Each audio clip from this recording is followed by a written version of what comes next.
Hey all, I thought it was probably about time to give a little update. It's not anything really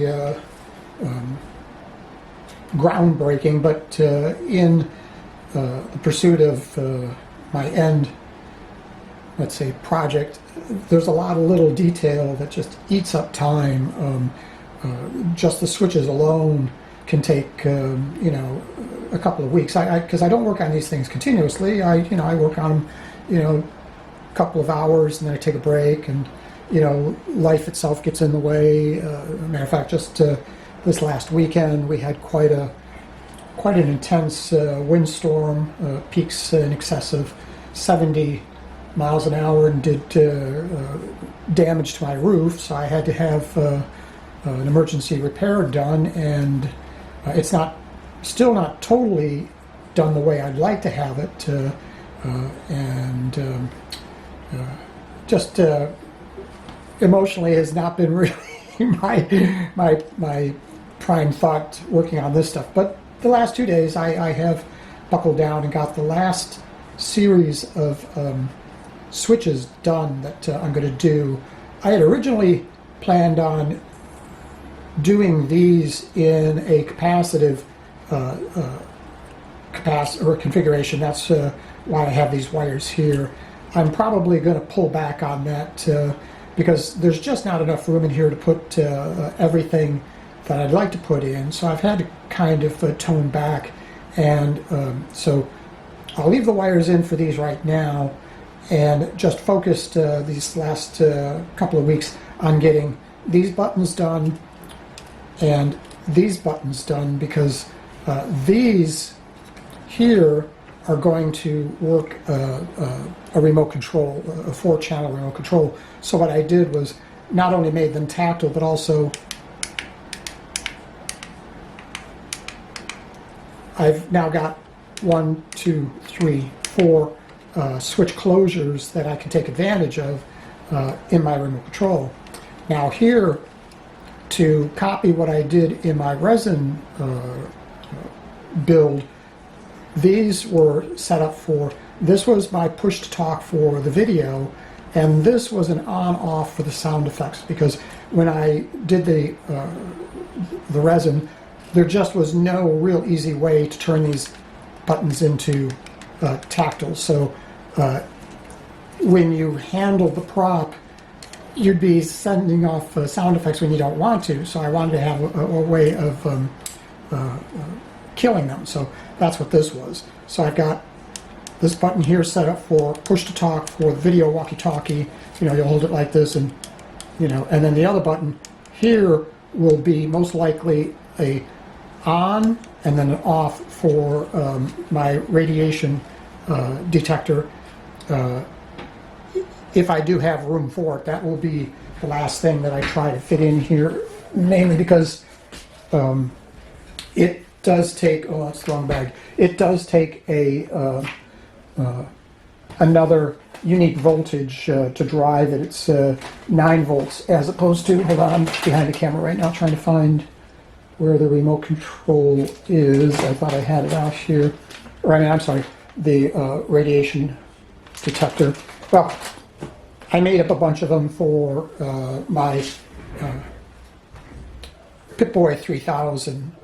I did one for it, or I mean 2 for the 2 Pip-Boys, and then made some extras. And over the Thanksgiving break, Electronic Goldmine had their really small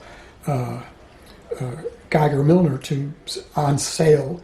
They were down from $50 to like $9, and so I grabbed 4, and 2 are going to go for the Pip-Boys, and 2 will be in here, because otherwise even the smallest Milner tube I have, which is this, which is a Russian new old stock, this one's horrible. I've got some bigger ones over there. Well, matter of fact, there's the radiation detector. The one that I'm using in the, originally had on the Pip-Boy 3000, they're just huge. I don't have a, here's my alert here. one of the problems for doing no rehearsal or having a script or anything is I'm all over the place, like usual. The Milner tube that I originally had in the Pickboy Geiger counter, it's 4.5 inches long, and that's before you put into place any insulation on the end caps. And you really want to, because these things operate on 300-400 volts, not a lot of current, but still there's a pretty substantial amount of voltage there. I don't have the circuits available, or do I? What is this bag? Oh, okay, yeah. I'm sorry.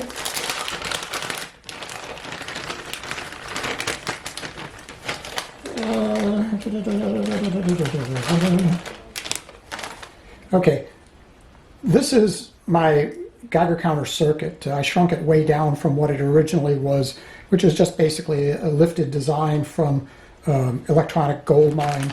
Theirs, which you can just see the back of. Okay, I've shrunk it down, so it's literally half the size and about another eighth shorter.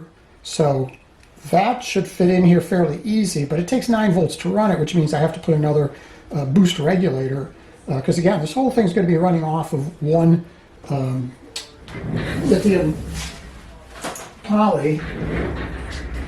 There you go. And you know, I don't want it to go dead almost immediately, but also I want to make sure that I get as much functionality out of this thing as I can. So this is what I'm going to put in there.